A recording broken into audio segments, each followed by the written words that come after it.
hello to all of you out there. Hello and welcome to another edition of the KKFI Arts Magazine show. I'm Michael Hoog, your host. Glad to have you with us on this glorious Monday. The sun is shining, the birds are singing.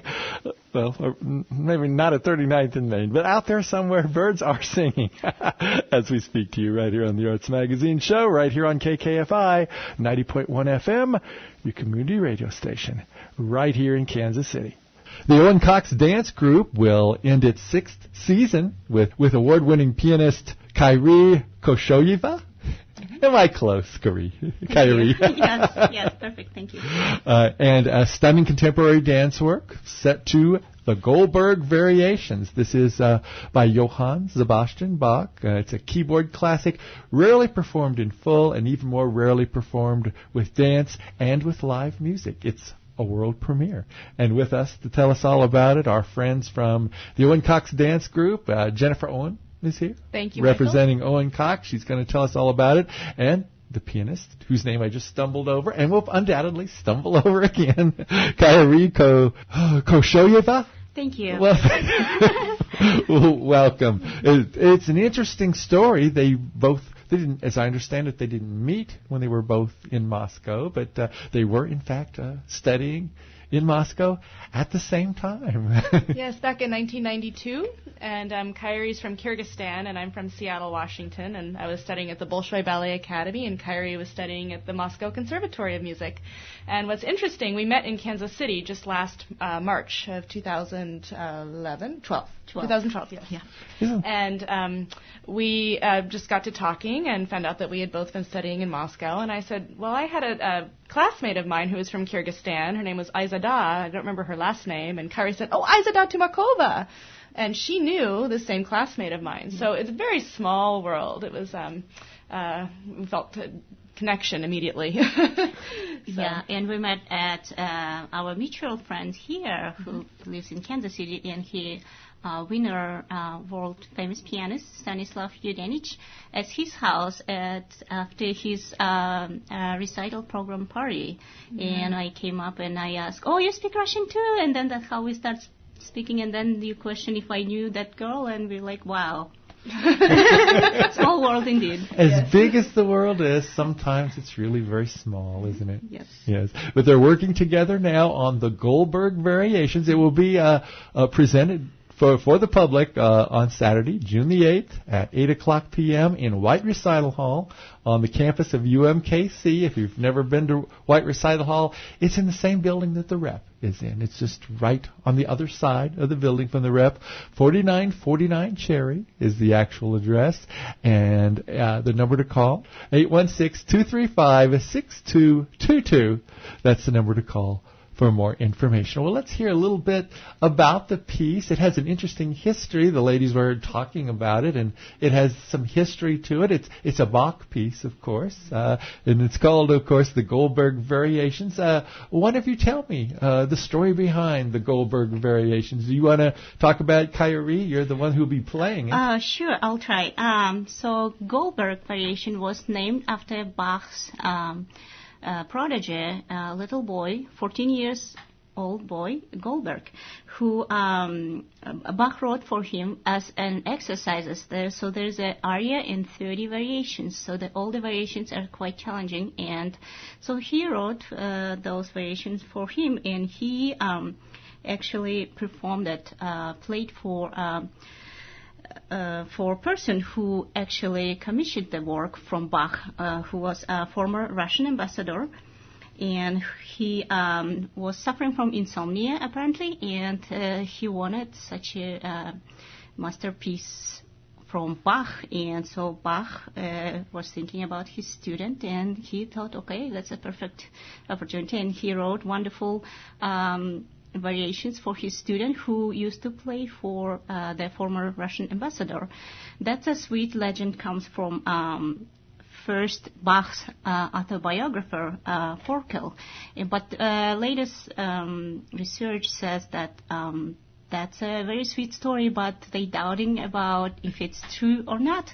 But the true part is that was Bach's biggest artistic fee he ever received for any of his work in his life, so that was for Goldberg Variation. With all the pieces that he wrote and had performed, this is the one he received the most money that for. That was, yeah, like 1,000 times larger amount. 1,000 times larger? Right. I hope this insomnia was worth it for this person. Well, in Jennifer's wonderful choreographies, I think the whole story about insomnia and falling asleep gonna fail, actually, because each variation is such unique.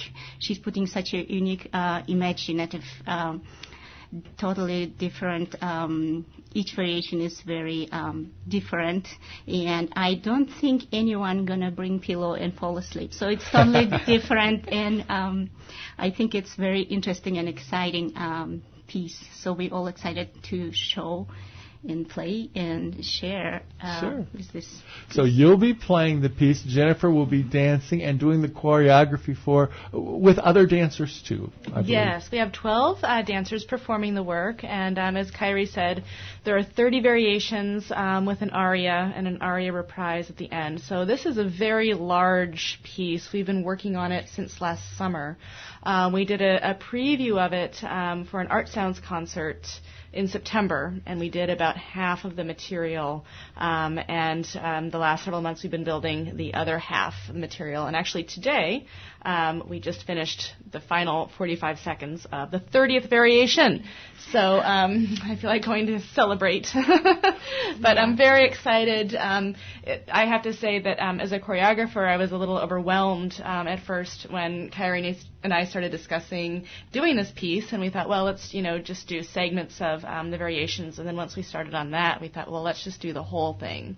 Mm-hmm. So I'm really excited that we weren't intimidated by the project. It's quite a challenge, but very grateful for the opportunity. How long is the original work, if you didn't break it down? Is it quite lengthy? Hour and 20 minutes. Mm-hmm. Each repeats. Yeah. Sometimes it's played without repeats, and sometimes it's played with repeats. And we've used all the repeats as Bach wrote the piece, which makes it interesting choreographically because each variation is comprised of an A phrase and a B phrase, and the A phrase is introduced and then repeated, and then the B phrase is introduced and repeated. So choreographically, there's material for the A phrase, but when the repeat happens, how do you make it interesting? How do you show the material again in a new way? Do you do it partnered? Do you do it in different patterns? Do you have different people performing that section? And so for each variation, it was a challenge for me to keep it the approach fresh and interesting. And because we use the repeats, it allows people to see, hopefully visually, what they're hearing in the music as well, because we carefully work to reflect the canons. Every third variation is a canon. And every third variation, it goes up a step. Is that right? Yes. Now, I'm not a musician, so I don't have the exact terminology. I'm not either. What I'd most like to know, I think, is do you break down what you feel in the music and try to turn that into a witnessed, visually eye-speaking performance piece? Absolutely. I mean, I think there's each variation has a certain feel and personality, but also it's a very intricate, the music is very intricate in the patterns and the counterpoint. The counterpoint is very, there's a lot of it. And what helped me in my process, especially for the canons, my husband Brad would record just the line that was being played, because when the lines are connected in a canon, it's hard to hear exactly what's going on because there's so much play back and forth once they're combined.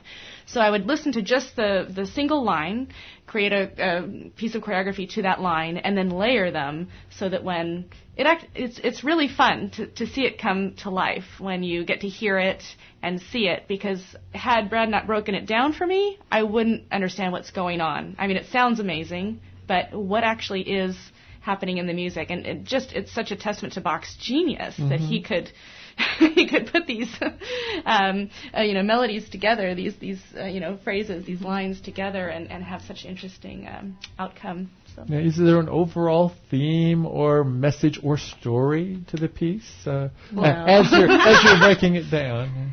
No, I guess it's I think a lot about community and relating to other people and just celebrating life and celebrating music. And some sections are a little bit more serious and somber, but not really. I mean, I think there's a joy to there's such a beauty to every variation, and the aria in particular, and the 30th variation in particular brings in everyone at the same time, and it's very subtle. It's a lot of walking and people relating to each other and just looking at each other, and it's funny because the 30th variation is a quodlibet. Is that how you pronounce that? Yes. Which is it states from the popular songs of the day. It uses Bach combined two popular songs at his time, which brings us to think, he has a really quite a sense of humor. So it was two just popular songs he combined together and put in one, and that's a whole variation. It's quite an interesting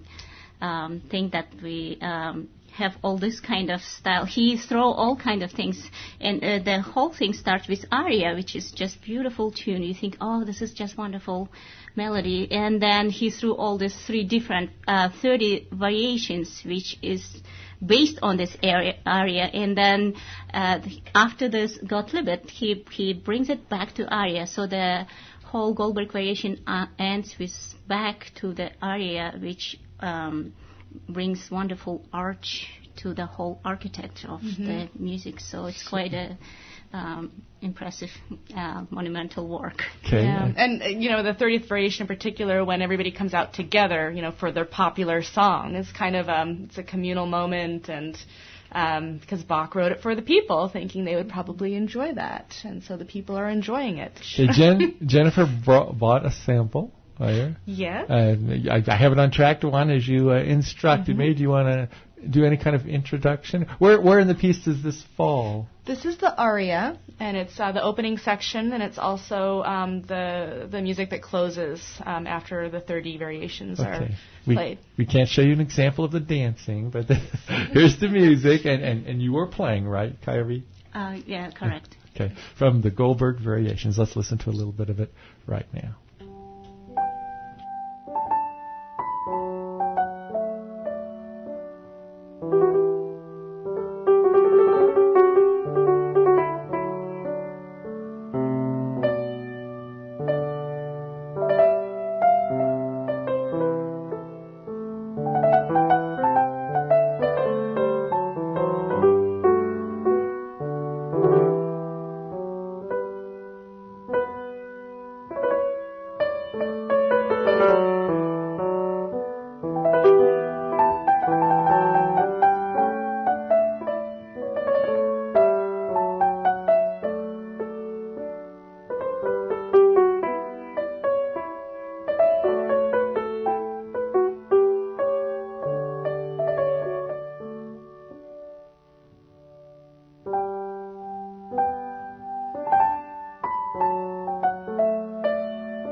there's a little sample of the Goldberg Variations. It'll be happening live, and then you can listen to it. You couldn't see Jennifer dancing, of course. She was over there. But no, it'll happen in June on Saturday evening, June the 8th at 8 o'clock p.m. at White Recital Hall on the campus of UMKC, the Owen Cox Dance Group with Kairy.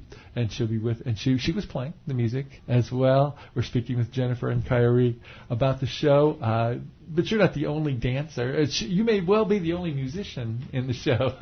Are you? Yes, I'm playing the whole thing. But Jennifer put in the whole choreography, and she's dancing as well. So she's doing so many things. Sure.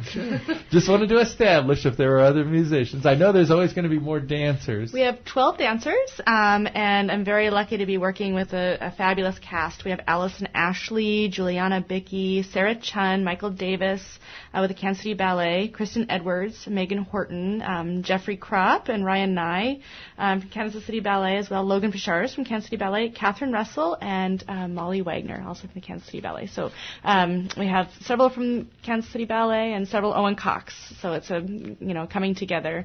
This is, I think, the largest cast we've had for a dance piece ever in our. Really? Well, the exception of the Nutcracker and the Mouse King, which uses 9 professionals and 6 students from Paseo Academy.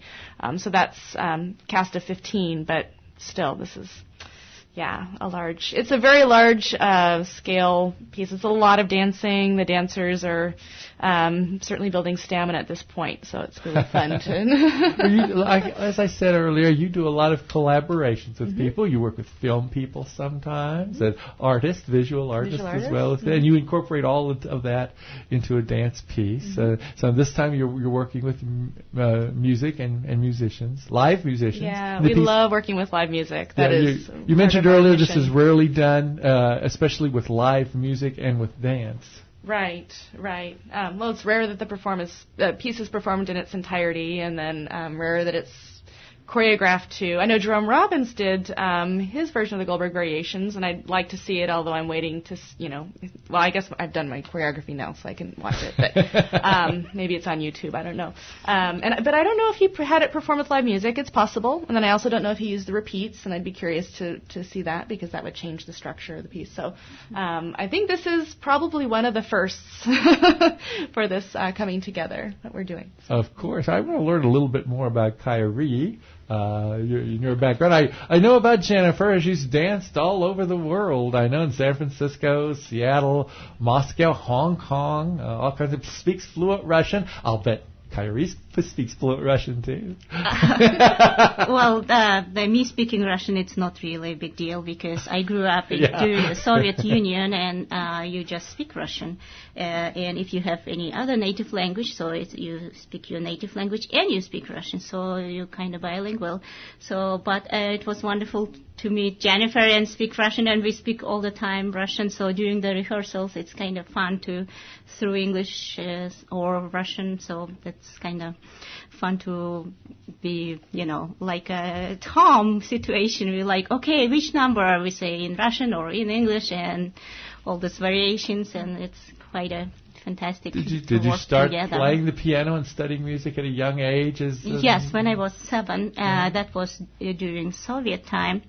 And so I went to this music specializing school when I was 7. It was back Soviet time, and it was Kyrgyz Republic, part of Soviet Union. Now it's independent country, Kyrgyzstan.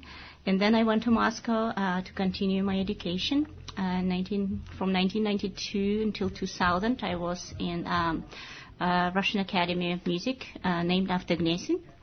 That's actually where I started interested on Bach's music. And my former teacher, Vera Nosina, she's a specialist in Bach, and she has quite lots of research. And I entered my first international piano competition was in Germany, named after Johann Sebastian Bach.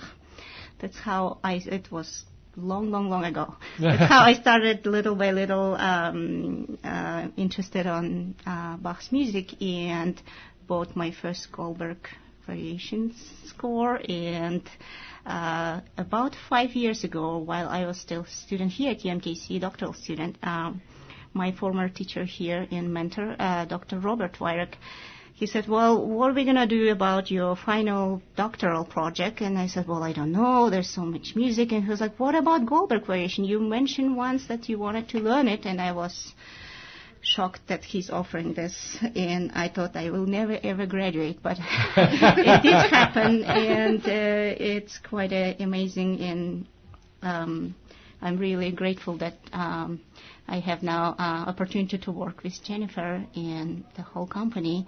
So it's turned this Goldberg Variation doctoral project turned to something bigger, and we hope to travel the world to show our project to everybody who wanted to share.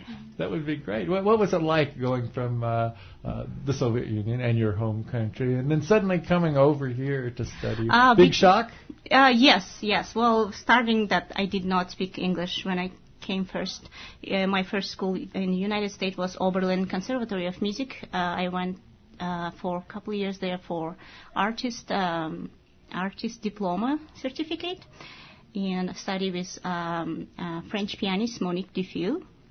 And after that, I met my teacher here in one of those competitions. I was competing in the United States, and he was judging, and that's how we met. And he invited to come and study here for doctoral program with him. But of course, it took me longer than to everyone, because I needed to speak first, learn the language, well, and sure, took all the review classes, and that was lots of work, paperwork. Well, I should ask Jennifer then, did you need to learn Russian before you went over there? Did you want to? I was in a similar situation. I had a few classes in basic Russian before moving there, but nothing could prepare me for, just being thrown into, a Russian-speaking environment. All my classes were in Russian. I stayed in the Russian dormitory, and that's the only way you can learn it, really. You can't you just kind of sink or swim.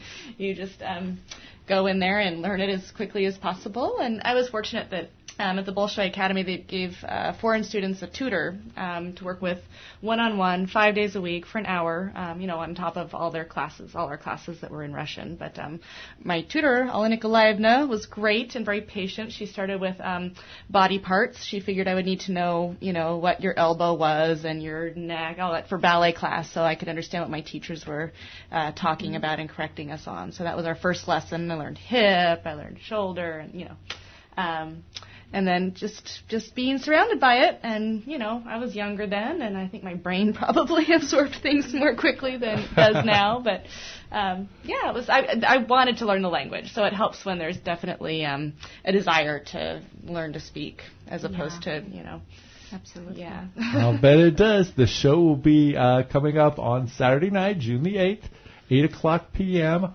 White Recital Hall on the campus of UMKC. Kairy is probably very familiar with White Recital Hall. I've seen the rehearsal rooms downstairs. I've actually snuck over there and played with people occasionally in those rehearsal rooms. So you're very familiar with what. Oh yeah. I spent quite long hours there. And in fact, the more I look at your face, I have seen you over there. Oh, okay. Walking around many times. Yes, I recognize your face when I go over there for rep performances. Or right. I remember seeing you over there. But you'll be able to see her yourself on stage on Saturday night, June 8th, along with Jennifer and the other dancer. She talks about doing the Goldberg Variations. It's the end of the 6th season of the Owen Cox Dance Company. I'm sure you have plans for your 7th season as well. We do. It's all planned out. We're very excited. A lot of new works in store. So, any interesting collaborations for next year? Well, in September, we're participating in New Dance Partners that is sponsored by Johnson County Community College.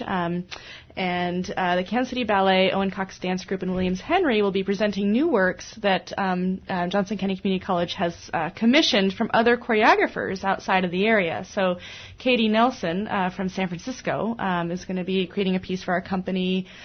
Jody Gates for the Kansas City Ballet and Williams Henry will have a piece created for them as well. And then we're also doing a collaboration with Park University in September. So it's going to be a busy month for us. And then we're doing a new project with Bach aria soloists in April. And in June, we're doing a collaboration with cellist Helen Gillet from New Orleans. She's an incredible cellist out of New Orleans. And so we have a lot of projects, but I'm taking it one at a time right now. Yes, and you have for more than a year from now ahead of time all planned out for you. I guess you pretty much have to do that with all the scheduling. We're doing the Nutcracker and the Mouse King at Johnson County Community College, the Polsky Theater this year, so we're excited about that. Yeah. And, The Goldberg Variations is coming up this Saturday night, June 8th, 8 o'clock p.m. The number to call for more information is 816-235-6222, and tell them you want to ask questions about the Goldberg Variations performance coming up on June the 8th, or online if you want to go to the Owen Cox Dance website. It's owencoxdance.org for more information. I want to thank my guests for telling us about this very interesting project they have going on. Jennifer Owen, the choreographer, artistic director of the Owen Cox Dance Group, and Kairy Koshoeva. Pretty close? Thank you. Perfect. Thank you. Thank you so much for being with us. Thank you, Michael. Thank you very much.